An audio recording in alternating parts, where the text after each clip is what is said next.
各位，你见过恶心的，你绝对没见过像日本人这么恶心的。这个日本又把中国的网友给恶心坏了，到底怎么回事呢？这个日本的媒体爆出啊，一个获得了金奖的美食炸鸡的诀窍。这个老板对着镜头侃侃而谈说，我这个美食炸鸡为什么这么好吃呢？诀窍就是这一锅油啊，从我的祖奶奶传下来到现在快70年了就没换过。这个老板说，我们家经营了66年了，一锅老油从1960年沿用至今，并夺得了日本炸鸡大赛的最高金奖啊！中国的网友纷纷都吐了，说你这是匠人传承啊，还是食品安全灾难呐？那有人说那一锅油，他不得用完？不是他的意思，这一锅油没换的时候，这每天往里添油。你知道吧？那老油不换，天天往里添，那么也不行啊！这简直是食品安全的灾难呐！日前，日本一档电视节目采访了一家经营了66年的炸鸡店，店主在上月举办的炸鸡大奖赛中获得了最高金奖。店主介绍称，这家店由其祖母于1960年开设，自己在4年前接手。味はもうね、油さえきれいにねちゃんと管理してくれればもう大丈夫。はい、そうですね。この油はもう何十年と引き継いだ油なので、これだけは本当にもう誰にも真似できないと思いますし、教えることもできないですね。この油が命ですね。これは守っていきたいなと思いますね。ずっと。はい。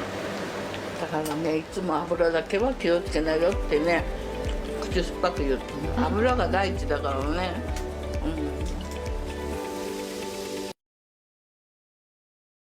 好家伙，好一个一油传3代，人走油还在啊！在日本有一家炸鸡店的炸鸡广受周围食客的好评，甚至还获得了第14届炸鸡块大奖赛的金奖。但据相关了解，这家炸鸡店能做成这样，并不是用了什么特殊的调料和食材，而是因为店里的一锅油。这锅油是从1960年开店就流传下来的，到现在已经65年了。65年了，期间一直没换过。不是，这65年的油真的没毒吗？这是真把日本人当日本人整啊！中国的网友都惊呆了都。这要是在中国，2天不换油，人家就给投诉到那个食品卫生部门去了吧？我操，在日本66年不换油啊！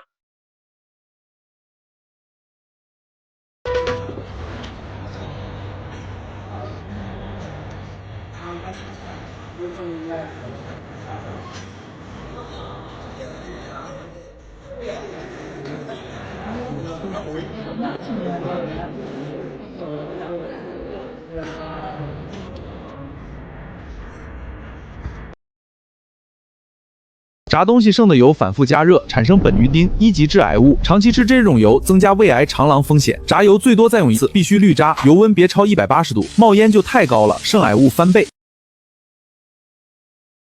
误区3：精炼植物油不含反式脂肪酸，可以放心烹饪。高温煎炸，油温过高，反复用油会使反式脂肪酸的含量有所增加。虽然这类增加通常仍低于部分氢化油本身所含的反式脂肪水平，但是从家庭烹饪的角度来讲，我们仍然建议避免烹调油反复的使用，避免长时间高温的冒烟。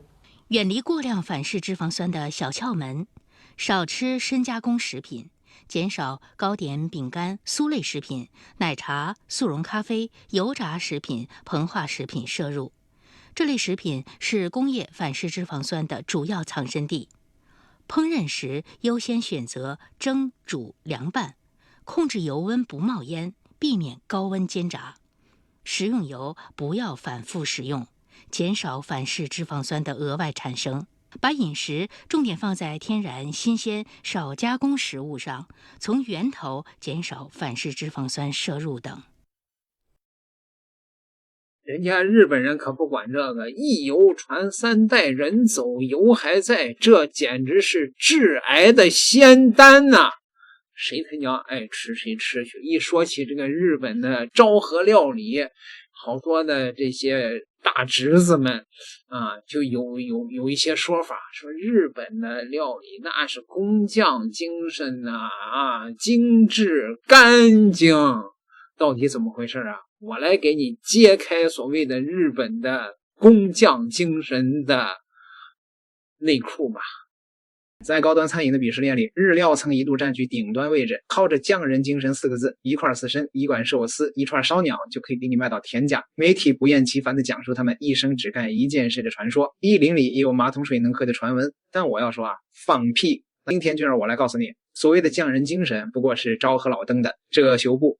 首先，什么是匠人？一生只干一件事，把一件事做到极致，这些都不是匠人的真正定义。在侠客看来，这套诞生于日本战后用于泡沫经济时期的生存逻辑，就是昭和老登的遮羞布。我就把话放这了，匠人就是守旧、老古董、顽固，有更好的工具不用，非要纯手工，明明是跟不上时代，非要说成是传统。要知道，猴子进化成人的标志就是懂得使用工具，真追求原始，那怎么不干脆连火都不开啊？日料还真是吃生食啊，那没事了，好死不死，这套匠人理论在日本这个中二病泛滥的文化场景中却完美适用。日本为什么推崇匠人精神？因为他们的饮食太单调了，寿司、刺身、烧鸟，寿司、刺身就不用说了，烧鸟更是是个人都能烤，味道如何完全取决于食材本身。在这种情况下，怎么多卖你钱呢？答：故弄玄虚。握寿司的手必须37度，米饭必须精准到克，刺身必须逆着纹路切，看似对细节的讲究，实际上就是人为的制造出本就不存在的门槛，用复杂的形式主义来掩盖本身很简单的加工步骤，最后让你乖乖掏钱。起初这可能只是某些昭和老登的营销手段，接着被大量借鉴学习，再之后骗着骗着他们就把自己也骗进去了。最典型的就是师徒关系的畸形，把固执当坚守，把傲慢当礼仪，在大师手下学习，难度不亚于封建时代的婆媳，3年洗碗3年擦地，6年过后还得从淘米开始学起。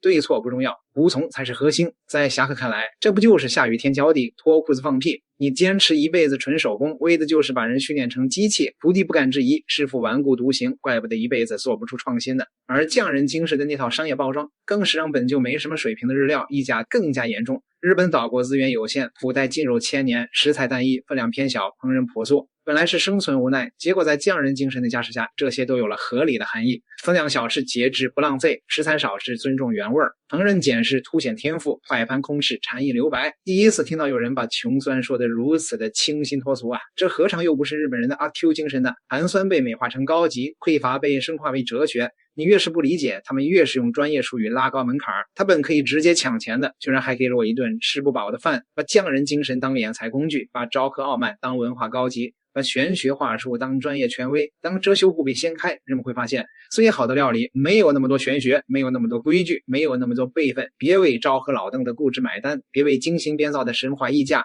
别为文化压迫的礼仪低头。日本这个民族从根源上就缺乏自我革新和原生创新的能力，这是它千年不变的发展短板。纵观日本上千年的发展历史，停止和复刻就是它的常态。早在古代，日本的茶道、折扇等文化全部源自古代中国传入日本之后，他们只能原样保留，极致模仿，千百年都没有迭代升级。在19世纪对外开放之前，日本整体的生产力水平一直停留在中国唐朝的阶段，没有任何突破性的文明进步和技术革新。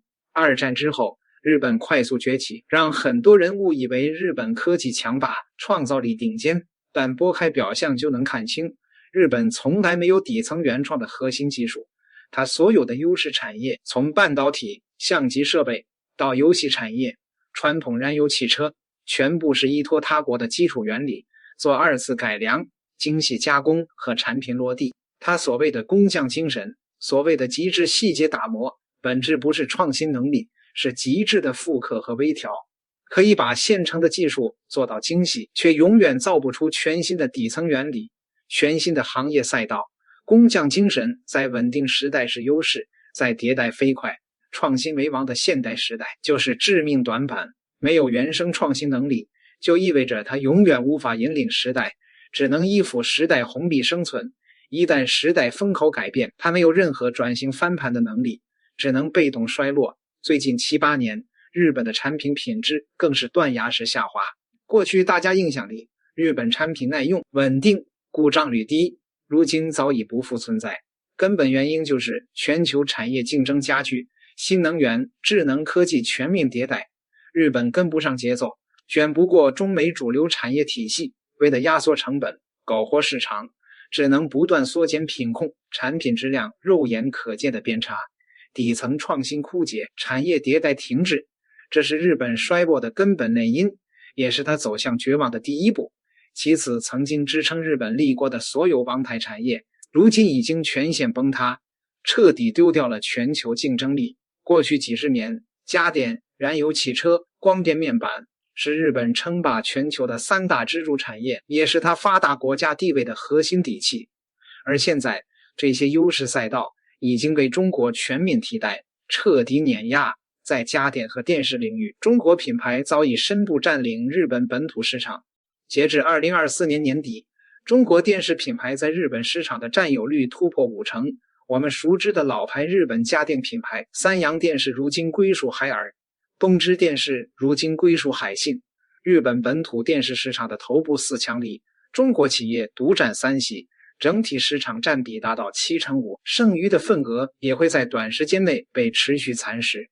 日本本土家电产业基本名存实亡。再看日本最引以为傲的汽车产业，这是它最后的压箱底产业，如今也彻底崩盘。短短3年时间，日系汽车的全球市场份额直接腰斩，衰落速度和当年的诺基亚、BB 机淘汰节奏一模一样，甚至更快。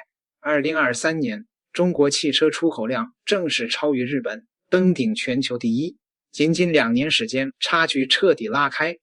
2025年，中国汽车全年出口量达到832.4万辆，是日本300多万辆出口量的2倍以上。曾经垄断全球的日系燃油车，彻底让出全球霸主地位，再也没有翻盘的可能。